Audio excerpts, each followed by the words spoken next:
అంటే మరి ఇప్పుడు ఫ్యామిలీ మెంబర్స్ మీరు అంతగా వాళ్ళతో బాండింగ్ అయ్యేందుకు కలవనిస్తారా? ములాఖాత్ ఉంటుంది, ములాఖత్ ఉంటుంది. Everybody is eligible. ములాఖాత్ ఉంటుంది, టెలిఫోన్ ఫెసిలిటీ ఉంది, ఈ ములాఖాత్ ఉంటుంది, వీడియో కాన్ఫరెన్సింగ్ ఉంటుంది.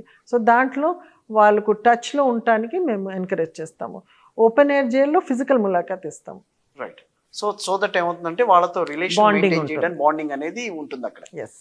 తర్వాత ఇవన్నీ ఖైదీల గురించి మనం మాట్లాడుకున్నాం, లోపల వీళ్ళ గురించి. బట్ మొత్తం మీద జైళ్ళ శాఖలో కూడా, జైళ్ళ శాఖకి సంబంధించిన ఉద్యోగుల్లో కూడా చాలా పరివర్తన తీసుకొచ్చారు సౌమ్య మిశ్రా గారు అని చెప్పి కొంతమంది చెప్తూ ఉంటారు.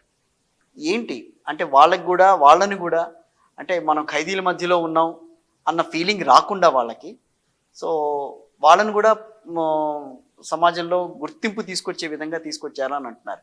ఏం చేశారు మీరు ఆ విషయంలో? అంటే వాళ్ళ వెల్ఫేర్ కూడా చూస్తాము, వాళ్ళకు loans ఇప్పిస్తున్నాము.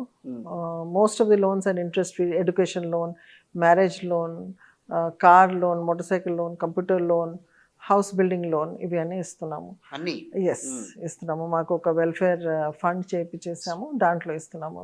And then even medical emergency ఉన్నప్పుడు ఆ లోన్ కూడా ఇస్తున్నాము. So that is very important. Second is వాళ్ళకు ఒక సాలరీ ప్యాకేజ్ ప్రోగ్రామ్ కూడా చేశాను. వాళ్ళకు అంటే మా స్టాఫ్కి ఎక్కడెక్కడ శాలరీ ఉండేది ఏ బ్యాంక్లో, ఆ బ్యాంక్ వాళ్ళకు పిలిపించి, పోలీస్లో ఒకటి పోలీస్ ప్యాకేజ్ అని ఉంది.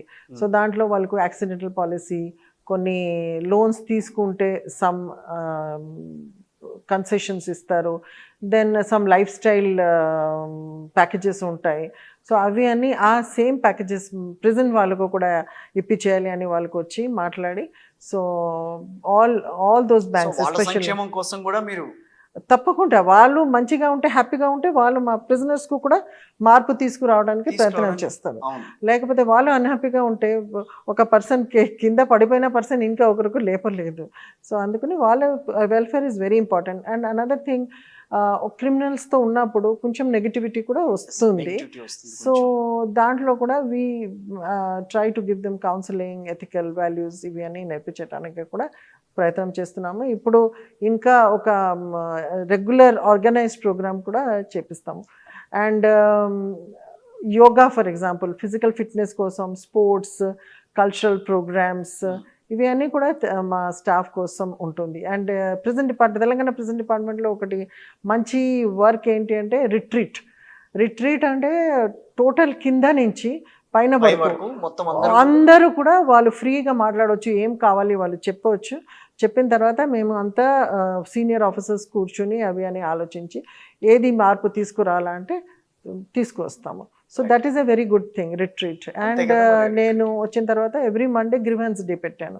ఏ స్టాఫ్ గ్రీవెన్స్ ఉంటే వాళ్ళు డైరెక్ట్లీ వచ్చి నాతో ఫేస్ టు ఫేస్, 1-to-1 మాట్లాడవచ్చు.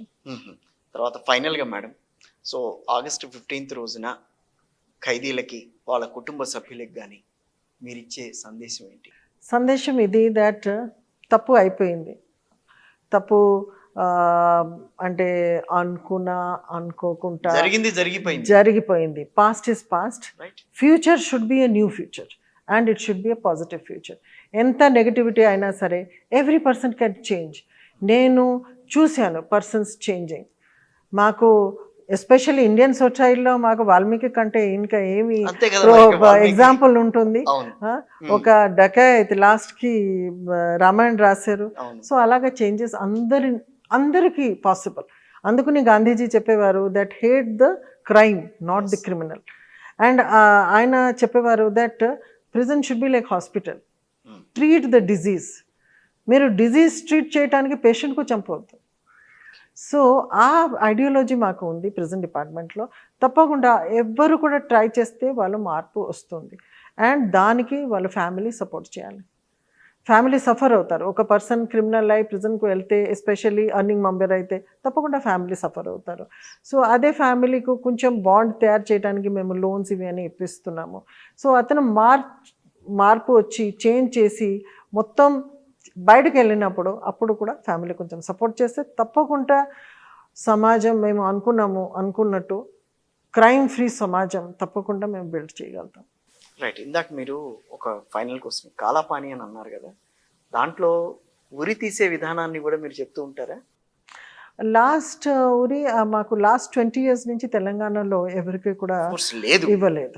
సో మీరు ఈ జైళ్ళ శాఖను తీసుకున్న తర్వాత ఎప్పుడన్నా ఏంటి ఇట్లా మనం పరివర్తన తీసుకొస్తున్నాం, కొంతమంది ఖైదీల్లో అందరూ చాలా ఎదిగా వెళ్తున్నారు, నాకు ఇబ్బందిగా ఉందన్న ఫీలింగ్ ఎప్పుడన్నా వచ్చిందా మీలో? లేదు, నాకు రాలేదు. ఎందుకంటే నా అకాడమిక్ బ్యాక్గ్రౌండ్ కూడా సోషియాలజీ. అవును. సో సమాజంలో చేంజ్ తీసుకురావడం నాకు అకాడమికలీ నేను ఇంక్లైన్డ్ కూడా. అండ్ ఈ సాటిస్ఫాక్షన్ ఒక వేరే సాటిస్ఫాక్షన్. చాలా నాకు జాబ్ సాటిస్ఫాక్షన్ ఉంది. ఎస్పెషల్లీ ఈ మార్పు తీసుకొచ్చి వాళ్ళు రియల్గా నిజంగా చేంజ్ అయ్యి బయట ఒక మంచి పౌరుడుగా పాజిటివ్గా బతుకుంటే జనజీవన శ్రవంతిలో కలిసిపోయి ఫ్యామిలీతో No doubt. సమాజంతో కలిసిపోయి ఉంటే చాలా చాలా సాటిస్ఫాక్షన్ ఉంది. మీరు అన్ని డిపార్ట్మెంట్లో చేశారు కదా, జైళ్ళ శాఖని బాగా ఇంట్రెస్ట్గా చూపిస్తుంటారా? అంటే మీరు దాని మీద బాగా ఇంట్రెస్టా, మిగతా రంగాల్లో కూడా మీకు ఇంట్రెస్ట్ ఉందా? నాకు ఏ జాబ్ చేశాను అన్ని రంగాల్లో అన్ని జాబ్ నాకు ఇంట్రెస్టింగ్గా ఉంది. క్రైమ్లో ఉన్నారు, క్రైమ్లో ఉన్నా సరే, లా అండ్ ఆర్డర్లో ఆర్డర్లో ఉన్నా ఉన్నా సరే. సరే, వెల్ఫేర్లో ఉన్నా సరే, ఆర్ ప్రిజన్లో ఉన్నా, సో ఆర్ గవర్నమెంట్లో. ఓవరాల్గా జైళ్ళ శాఖలో మాత్రం మీరు మీ 100% సాటిస్ఫాక్షన్ ఆఫ్ ది జాబ్ అన్ని సాటిస్ఫాక్షన్ ఉంది. I cannot say that only జాబ్లో ఉంది.